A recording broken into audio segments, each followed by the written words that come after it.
Good day, everyone. Welcome to Emotions and Stories. Today's story is called Where the Kite Fell. Ahmedabad. The sky was colored with kites. It was Makar Sankranti and rooftops echoed with Kai Poche as children and adults battled in the skies.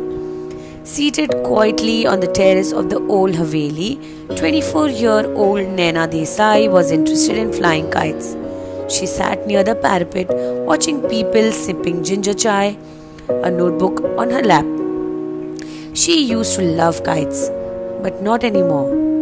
Across the street on another terrace was Araf Khan, 26-year-old music composer, short beard, kurta rolled at the sleeves, eyes half hidden behind aviators. His friends were cheering him as he flew a bright yellow kite with a red heart in the center. It was impossible not to notice it, especially for Naina, because that exact kite yellow with a red heart was once her favorite. She had made it herself 5 years ago for someone who left without goodbye. And that someone was Arav. 5 years ago, Naina and Arav were college sweethearts. She was studying literature, he music. They met at a college fest. He was tuning his guitar. She was setting up a poetry stage. Sparks flew. They came from different worlds. Naina belonged to a conservative Hindu Gujarati family and Arav's family was Muslim progressive but wary of the community judgment. Yet their love was effortless. They found hidden spots in libraries, passed notes during lectures and watched sunset on Sabarmati's riverfront. They dreamt of telling their families, but life, like a kite, doesn't always follow your hand. Just days after graduation, Arav disappeared. No message, no call, no explanation. Naina waited. A month, 2, a year. Eventually, silence turned into anger, anger turned into hurt, and hurt into acceptance. She buried herself into writing, published her first poetry book, smiled when asked about love, but the truth stayed folded like an old kite in a dusty box. Back to the terrace. The kite war reached on Naina was about to head down when something unusual happened.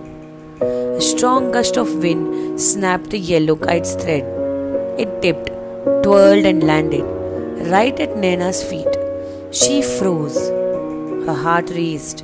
Slowly, she bent and picked it up. The red heart on the yellow paper, the same hand-drawn style.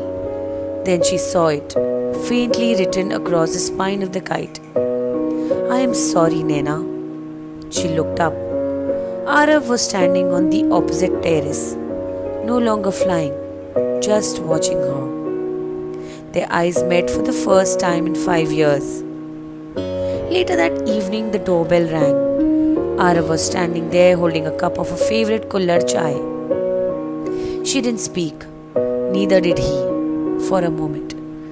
Then he said softly, Can I explain now? They sat under the fairy lights, beside the tulsi plant she watered every day.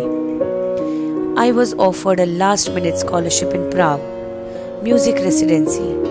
I had just 24 hours to leave. Tried calling, messaging, but my phone got stolen at the airport. I had no backup. I was 21, scared and selfish. I thought I'd return in 3 months and explain everything. But time ran, and I didn't. Naina stayed silent. I have been back for 2 months. Every day I watched you across the street. Every day I wondered if I had a right to show up. You didn't, she whispered. Arav lowered his eyes. But you did. She placed the kite gently between them. I kept it, she said. That design was mine. I know, he smiled. It always was. They didn't get back together that day or the next, but the yellow kite now hung in Naina's study. Arav's music played softly in the background. Some love stories aren't about dramatic reunions or perfect apologies. Sometimes they are about standing on 2 separate rooftops and choosing to throw the string once more. We hope you like this little story. Please do like, share, and subscribe. Thank you.